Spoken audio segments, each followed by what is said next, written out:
Happen to Nnamdi Kanu, you will not see problem. I'm not joking. You will not see problem. So it is better for them now to release Nnamdi Kanu so that peace will return. So that they too will have a breathing space. Because as long as Nnamdi Kanu is in detention, Simon Ekpa will be pursuing this is Biafran prime ministership that he's talking about. He is already made move with Donald Trump chief of staff, who has a platform called Mercury, and they are even, you know, moving fast with this agenda. So the earlier they release Nnamdi Kanu for peace to reign, the better. Because if they don't, then they are the one creating the problem in the Southeast. They are the one pursuing Biafra. Barrister Darlington has warned President Bola Ahmed Tinubu to release Nnamdi Kanu, the leader of the Indigenous People of Biafra (IPOB). If not, the wars will happen in Nigeria. He emphasized the need for Nnamdi Kanu's release, suggesting it would ease tension and restore peace, most especially in the southeast. However, there is an indication that efforts are underway by notable figures, including Abia State Governor Alex Otti, to secure his release. He criticized Tinubu's administration with claims that his current policies harm Nigerians and foster transactional politics over genuine governance. He also touches on issues of political appointments, suggesting they are often transactional and aim at consolidating power rather than serving the public. He also criticized President Tinubu's international trips, labeling them unproductive and misuse of resources, while domestic situations in Nigeria worsen. He stated that Tinubu is receiving advice from people that never meant well for the country, and if he continues detaining Nnamdi Kanu, then he should be prepared for the worst calamity, because Nigeria will surely be divided. He voiced out his frustrations with Tinubu's governance, international representation, and Tinubu's handling of internal security challenges. Barrister Darlington has issued a serious warning to President Bola Ahmed Tinubu. His message to Tinubu is: release Nnamdi Kanu or prepare for the worst. If you are familiar with the Nigerian political scene, you will know that this isn't the kind of statement you take lightly. It is one of those moments where you pause and really think about what is happening in our country. Let me break it all down for you, nice and simple. First, let's talk about the man at the center of it all, Nnamdi Kanu. He is not just any figure in Nigeria. He is the leader of the Indigenous People of Biafra (IPOB). This group has been fighting for the independence of the Biafran region, which include parts of southeastern Nigeria. For his supporters, Nnamdi Kanu is a freedom fighter, someone standing up for the rights of the Igbo people and demanding justice for years of marginalization. But to the Nigerian government, Nnamdi Kanu is a problem, a man whose rhetoric and actions have fueled protest, tension, and unrest. Nnamdi Kanu has been in detention for a while now, and while the court have occasionally ruled in his favor, he remains behind bars. His supporters see this as a violation of his rights, while the government insists it is a necessary move to maintain peace. Now here comes Barrister Darlington. He is someone who doesn't shy away from speaking the truth as he sees it. In his recent speech, which has gone viral, he made it clear that keeping Nnamdi Kanu in detention is a mistake. Barrister Darlington didn't just express his opinion, he issued a stark warning. He said, and I paraphrase, "If President Tinubu refuses to release Nnamdi Kanu, Nigeria is heading for disaster. That is heavy, isn't it? But Barrister Darlington didn't stop there. He painted a vivid picture of what could happen if this issue isn't resolved. According to him, the unrest in the southeast could spiral out of control, dragging the entire country into chaos. To understand Barrister Darlington's warning, you need to know why Nnamdi Kanu is such a big deal. His detention has become a symbol of the struggles and frustrations of many in the southeastern Nigeria. The southeast has long felt marginalized in Nigeria's political and economic structure. They believe they have been sidelined in decision-making, development projects, and federal appointments. For them, Nnamdi Kanu represents a voice of defense, someone willing to challenge the status quo. By keeping Nnamdi Kanu in detention, Barrister Darlington argues that the government is stoking the flames of resentment. It is not just about one man anymore. It is about an entire region feeling ignored and disrespected. Interestingly, Barrister Darlington mentioned that efforts are underway to secure Mazi Nnamdi Kanu's release. One of the key figures in this effort is Alex Otti, the current governor of Abia State. Alex Otti, an Igbo man himself, understands how deeply Mazi Nnamdi Kanu's detention affects the people of his region. According to Barrister Darlington, Alex Otti has been quietly negotiating with the presidency to find a way forward, but these efforts are happening behind closed doors, and it is unclear how much progress has been made. Will this talk lead to Mazi Nnamdi Kanu's release, or will the government stick to its guns? Only time will tell. Now let's talk about why Barrister Darlington is so angry with President Bola Ahmed Tinubu's administration. In his speech, Barrister Darlington didn't just focus on Nnamdi Kanu, he also toyed into the president's leadership style. He accused President Tinubu of running a government that prioritizes transactional politics over genuine governance. What does that mean? Well, according to Barrister Darlington, many of the appointments made by this administration aren't based on competence or merits. Instead, they are political rewards given to people who helped Tinubu win the presidency. One example Barrister Darlington pointed to was a minister from Kano who openly admitted that his appointment was a political reward. Imagine that. Barrister Darlington exclaimed, "Instead of focusing on governance, they are using appointments to consolidate power." Another issue that really got under Barrister Darlington's skin is Tinubu's vacance for international travel. Recently, Tinubu attended the Joint Arab-Islamic Summit in Saudi Arabia, and Barrister Darlington wasn't having any of it. He questioned why Nigeria, a secular state with multiple religions, needed to be at such a summit. "What are we doing there?" he asked. "Last I checked, we are not Arab or Islamic country, so why are we there?" But it wasn't just the relevance of the trip that bothers him. Barrister Darlington also highlighted the poor reception Tinubu received. Apparently, a deputy governor, not even a main governor or senior royal figure, welcomed Tinubu at the airport.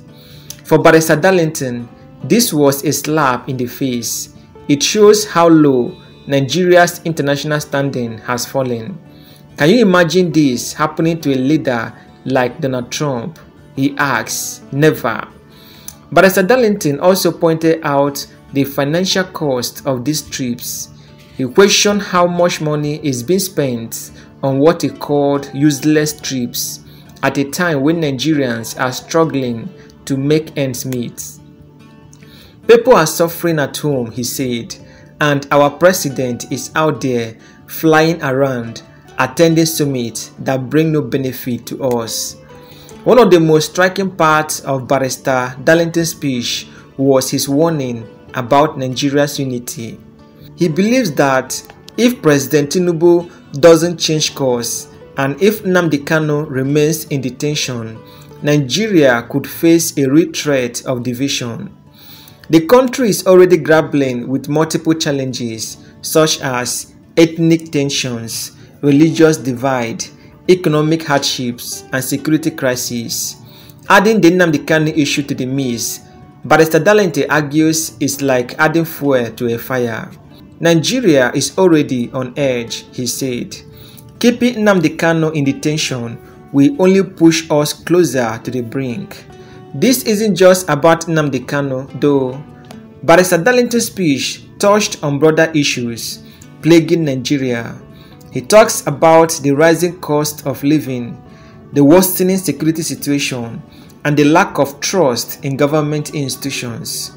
For him, Nnamdi Kanu's case is a symptom of a deeper problem, a government that is out of touch with the people it is supposed to serve. So where do we go from here? That is the big question. Barrister Darlington's warning is loud and clear, but will Tinubu listen? If the government releases Nnamdi Kanu, it could help calm tensions in the southeast, but it could also be seen as a sign of weakness, embodying other groups to make demands. On the other hand, keeping Nnamdi Kanu in detention could increase insecurity in Nigeria and even cause the Biafra agitation to gain more support and even make Nigeria to divide more. At the end of the day, this is a test of leadership. Tinubu has a choice to make. He can either address the root causes of Nigerian problems and work towards it, or he can continue down the current path, risking greater division and instability. Barrister Darlington further stated that if Tinubu does not release Nnamdi Kanu from detention, apologize to him, and pay him compensation for violating his fundamental human rights, then Nigeria will witness the worst calamity. I will play the video for you guys to watch and see for yourself. You know, on some things that's trending today, or some conversations that you should know about today. So our first stop is on our president's visit to Saudi Arabia for Joint Arab Islamic Summit. Joint Arab Islamic Summit. And you'll be wondering, what's Nigeria doing in this kind of summit? Are we Arabs or are we now Islamic? That's a matter for another day. Barrister Darlington is here and he's going to chime in on that, so we get to hear his thoughts on that conversation. But then secondly, we'll also look at what the president said about in the event about the Israel-Gaza issue and the recommendations he made. Wow, that's a good one. But we'll also go to Donye Okubwe saying that I don't ever talk, say President Tinubu will be a soft win, say Atiku or P2P will win President Tinubu in 2027. Oh, wow. So all of a sudden, you don't begin love President Tinubu anyhow, with all the things. Okay, so we'll talk about Donye Okubwe's issue. But not forgetting the response that Atiku Abubakar gave to Tinubu's team concerning what they said to him, that Nigerians chase away. He said, your policy, they kill people. He said, wait, chase who? Your policy, they kill Nigerians. Do better thing. But we'll leave that. Then we'll also go to Nnamdi Kanu's issue. As the governor of Abia State, Alex Oti, has said that, he's in talks to the presidency and in a little while, Nnamdi Kanu will be released. Recall that Nnamdi Kanu is from Abia State. And that is to say that Alex Oti is his immediate governor, right? So we'll be looking at all of this and more, and then also be looking at the implication of this new terror group, because I won't stop talking about this new terror group. This new terror group, what is their implication? What is the implication of this? They're suddenly coming out, and what is going on, especially with our economy, because I won't stop talking about it. I'll be talking about it until the army, the presidency, everybody acts on this issue. I will stop sweeping it under the carpet. If you've noticed, some of the blogs that posted the video where they were begging people or luring people to join them with 1 million naira and all that, the blogs have deleted most of those videos. So that is why I'll keep talking about it, because it's important that we create the right awareness for people. But Barrister Darlington is here. I want us to quickly chime in on the matter. Barrister Darlington, my partner partner in crime that year. So, Barrister Darlington, our president went to Saudi Arabia yesterday. He landed Saudi Arabia for joint Arab Islamic Summit. And a lot of people are wondering, wait, waiting to make President Bola Ahmed Tinubu of Nigeria. The last time we checked, Nigeria was a secular state. That means we don't get any particular religion. We do both Christian, Muslim, traditional, every religion joined together. So why is it important to Saudi Arabia make Nigeria attend a joint Arab Islamic summit? Why is it important for Nigeria? And what will be the implication of Nigeria attending that kind of summit? Yeah, Precious, thank you for this topic. Thank you, sir. It reminds me of something that happened during Babangida's era. This same Islamic conference, it has cost Nigeria a lot. Yes, a certain Ebitu was the second in command to Babangida. It was that period that Nigeria, became a member of IOC, Islamic Organization of OIC, sorry, Organization of Islamic Conference. Now, Ebitu traveled when he was coming back at the airport. So journalists now asked him, is it true that Nigeria have joined the OIC? Ebitu, innocently told them that we did not discuss it at the Supreme Military Council. The journalist said, okay, but they are here. He said, no, we did not discuss it. Meanwhile, Babangida on his own, like the military there, he was registered Nigeria as a member. So when Ebitu got to the office, of course it was news now, Babangida had it and everybody were all miffed. Babangida have already prepared a letter telling him that, you see, this letter is for you to choose any ministry you like, that the Supreme Military Council have decided that your services are no longer needed as the second in command. Ebitu said, okay, he will think about it. He carried his bag, take his this and took a walk. He never came back. He never came. That was it. This OIC. So when Tinubu now left for that place, I'm sure he didn't think of the secular nature of Nigerian this thing. He didn't think about it. You see this Muslim, every time Muslim will always be thinking that they are more superior than everyone. It's very wrong. I'm telling you, it's very, very wrong. But Barrister Darlington, the most painful part of this is the fact that, apologies, that it's happening at a time when Nigerians are crying that the hardship I am coming. Not be our state money that they use to do this. Good, I am coming. It's like Tinubu is getting tired and frustrated at home. So every little opportunity, you want to go and have a fresh air somewhere. That's it. Because if your house is okay, if you are comfortable at home, you wouldn't want to be traveling all over the place for nothing. For nothing. All the while children have been traveling. Have you brought anything home? No. At least when somebody leave home, if you are coming back, the children say, Baba Oyoyo, Papa Oyoyo, then you now say, take. Has Tinubu brought anything back to us? All this why you have been traveling. They say they bring 30 billion. Where is it? Where is it? We let them show all the shop they open. Let them go and show that, look at this company, they are opening shop somewhere. All this is our propaganda.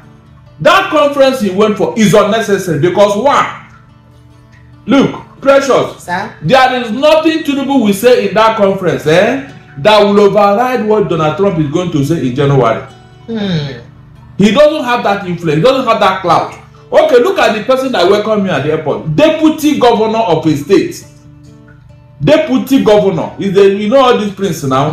From the same royal family. He's one Prince Ibi Abin Aziz or whatever. They say it's the deputy or not even the governor himself. That means they didn't even bother whether somebody like Tinubu came or not. Apparently, I'm thinking that he was not even invited.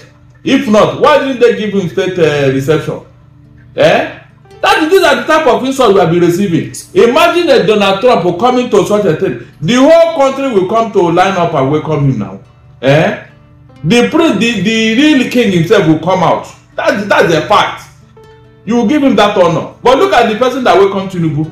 He is a handler, will not even see it as anything. No. Buy another guy will not see this insult. He will not see it. That tells you where they have placed us. In international diplomacy, this is matter. The person that receives you when you visit any country matters a lot. And yet, Tinubu went there to go and make speeches. Respect international whatever. There is no, even Israel will not even bother with that he made a statement because they all saw what is going on at home here. Have you taken care of your home? The answer is no. So it's like the heat at home which Tinubu created is now making him to be restless. Every little upon he jump into his new toy and get out at our own cost. Do you know how much it will cost up for that trip now?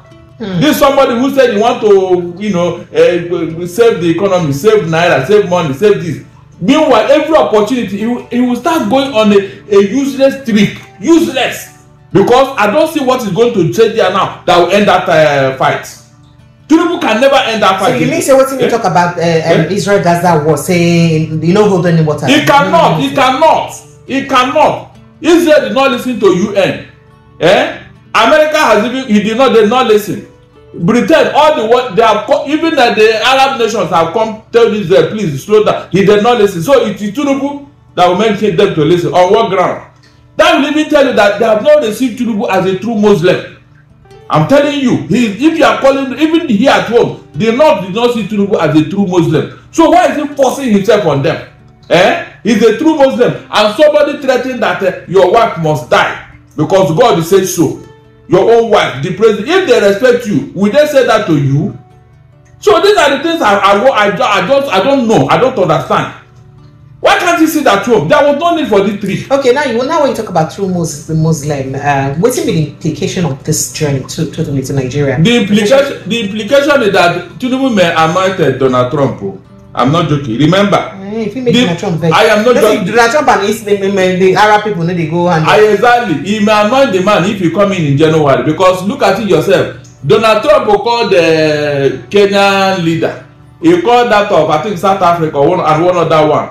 He never called the Tinubu when his victory this was that. He never called the Tinubu. He didn't even remember whether there is a Nigeria or not. Donald Trump, you remember very well, in his first coming, he told his chief of staff not to come to Nigeria in his African tour. It's a shithole country. Good.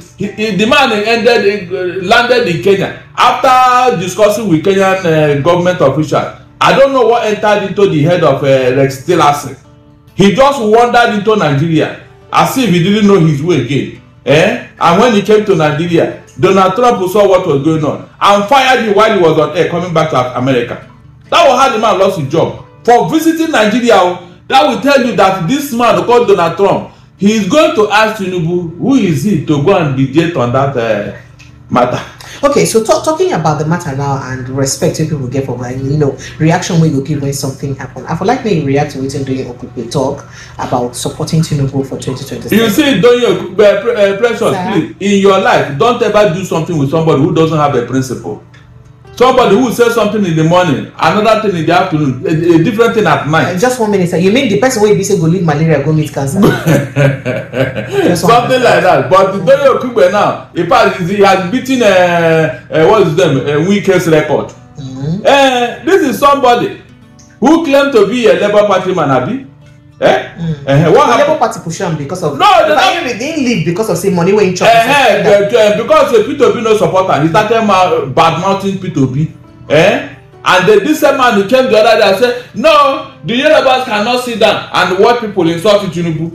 That they will not allow it, they will not take it. I said, look at that. The people that Tinubu is insulting, what happened to them? They should not reply him, Abi.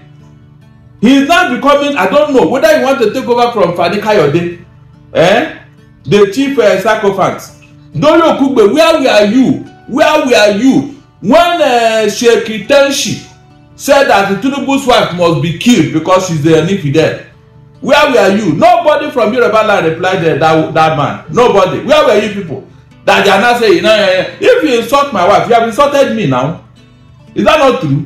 So why didn't Doyo Kugbe reply the Sheikh? Since he wants to be the defender of Tinubu now.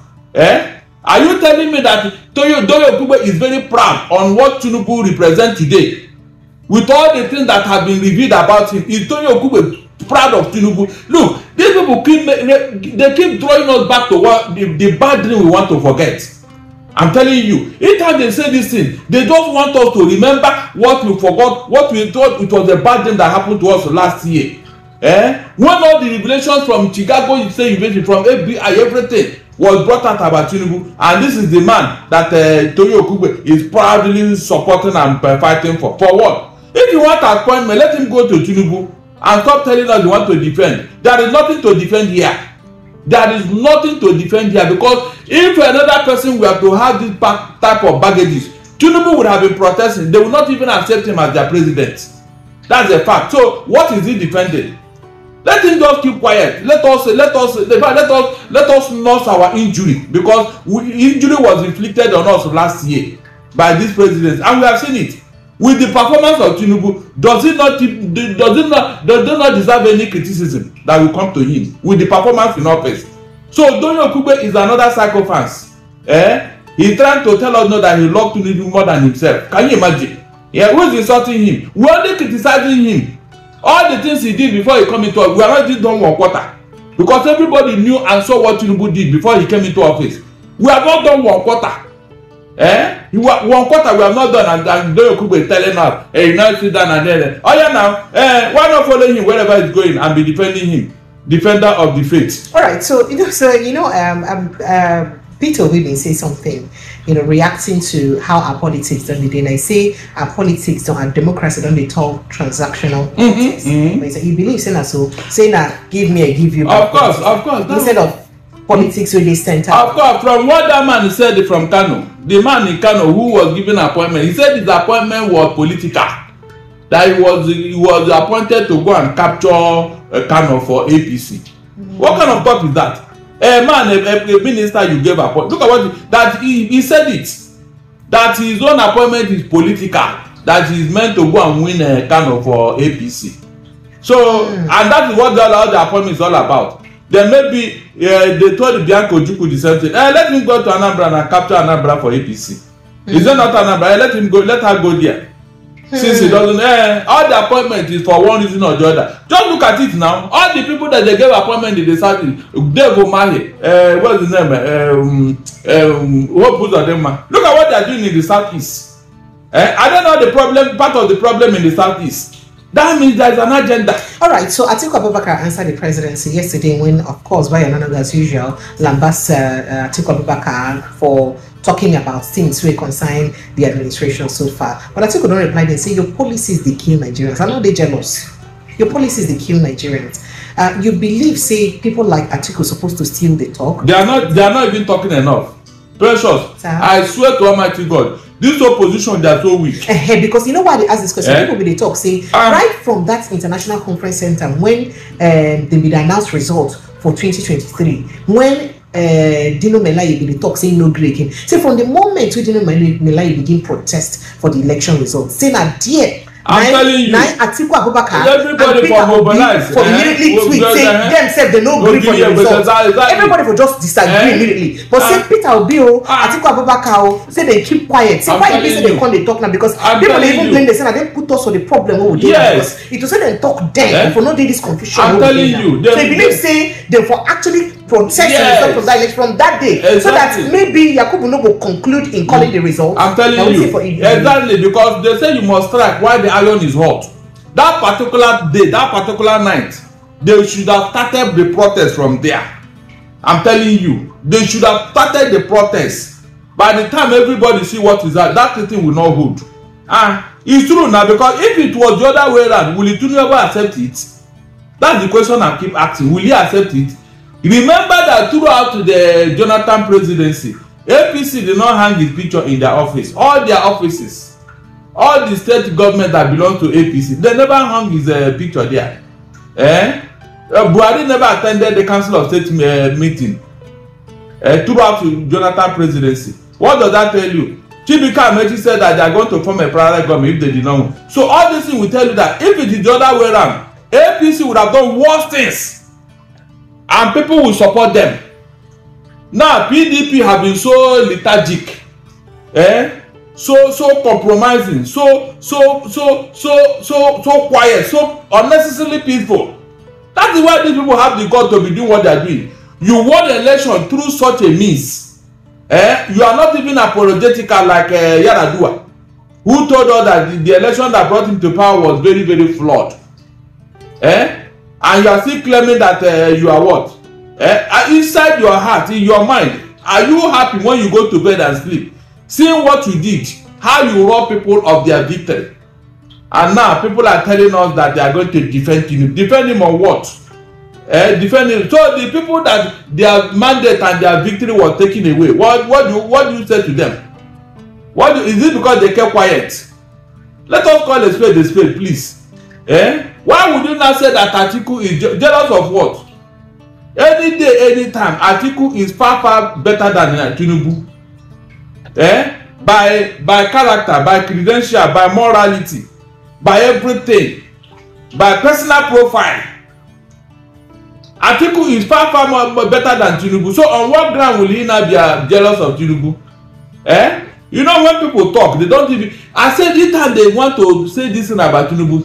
They refer us. Our mind will go back to who Tinubu is. They are not helping him. Let them keep quiet about Tinubu, because each time they want to make us see Tinubu as a god, we not say no, you are not a god. That's the truth, because we know you very well. That's what happens. So all this defense is not helping Tinubu at all. Tinubu should tell them to keep quiet, just like Jonathan told all these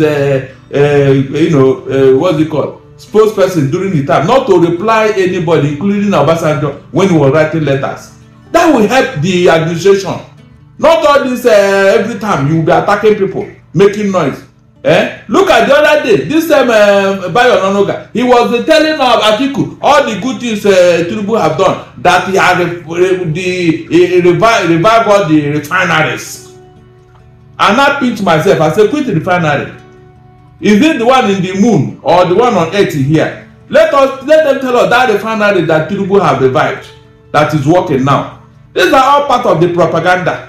Bayo Ononuga opened him out to reply Atiku that Tinubu have done this, he has done this, including reviving all the refineries. And he claimed he has said something. I should clap for him, Abi. I should clap for Bayo Ononuga. Is that how to do propaganda?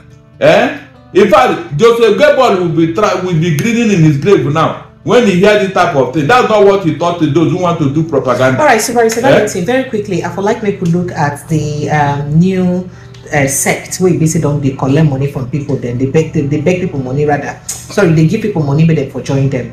They say these people then come from Niger, Mali, Libya and Algeria, enter our country, and they say na Fulani herdsmen. Then bring them when they been bring them to use them to chase bandits from disturbing their maludem. Barrister Darlington, I know sir I don't talk about this matter, talk about it, but I want to make it quickly. If you could brush up, tell us the implication of this matter.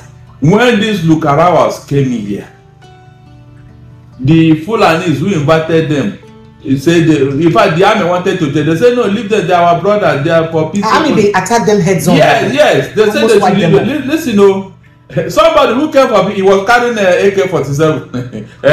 Because they always go about with their guns. The army did not see any danger coming until they started killing and taking territories.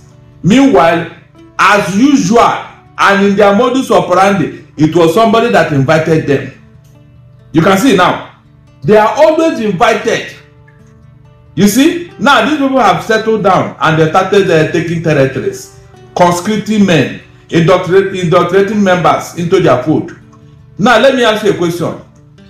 Where did they get the money they are using to pay people to join them? Now waiting at the ask with that about my brother. Say, how are they getting funding? Good. Now you were here, Precious. Listen very well though. Because this government will say, you are criticizing government. Yeah, this and that. You were here when I was shouting, Tinubu, if you really want to solve this problem, collect that 400 names, that list they gave you from Saudi Arabia, about people who are sponsoring terrorism in your country. Probe them, jail them, so that the source of funding for this terrorism will be cut off. Because that's the only thing that is fueling this thing. If they don't have fun today, if you drive them up, they will run away. You are funding your enemy. How is that done? I remember the greatest weapon Gowon used to end the Biafra war was what? Starvation. He cut off supply from Bakassi. He cut off supply. And there was no place we can bring in something in Igbo land. In fact, they gave Bakassi to Cameroon. They gave Bakassi because that was the only sea route. After Port Harcourt failed, the federal troops took over that place. There was no other place. It was only through Bakassi. And when Gowon realized that, he quickly gave it to Cameroon in exchange for northern region, Boronu, Gongol, all those places. Yeah, they use it to exchange for vacancy. You can see now. Unfortunately, that's where our problem is coming from. That was what they did. That was what ended the war faster than ever. Now you are funding the person that is causing all this insecurity, and you are telling me you are fighting. Can you just imagine? Where is that done? Anywhere on earth? Where is that done?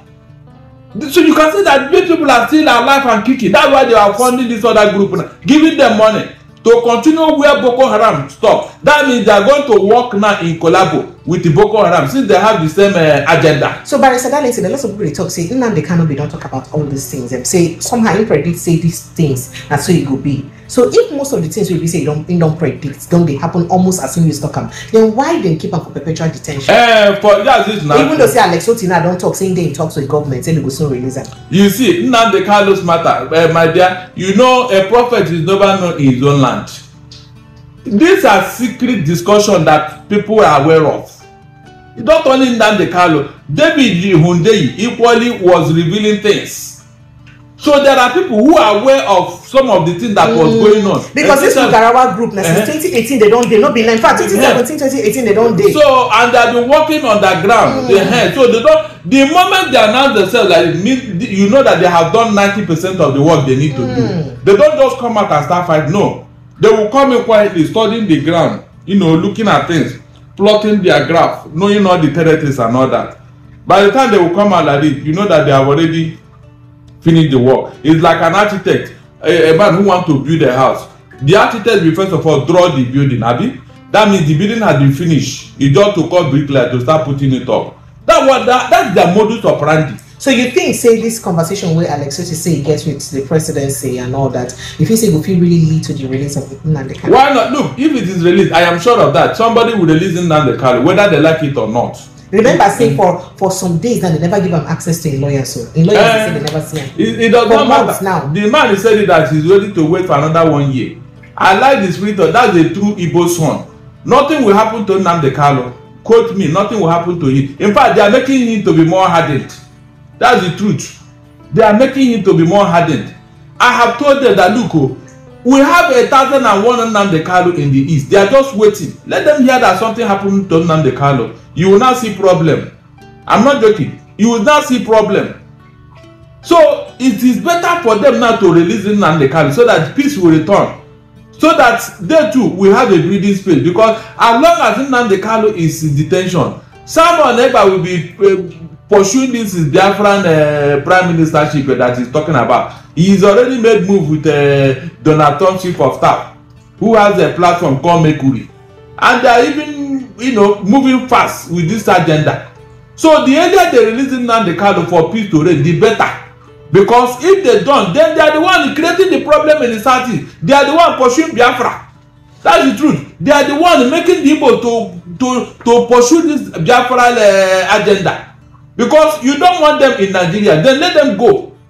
That's the truth. All these shenanigans you are doing now, you are not helping matters. So you think that this referendum will say money and the rest of them won't get say it will get ahead? Yeah, look, as long as they don't want to release Nnamdi Kanu, as long as they don't want to listen to Igbo people, I mean prominent Igbo who have talked about this matter, then they don't blame anything that come out of it. That's the truth. After all, Igbo and his other group, they also pursue the same agenda.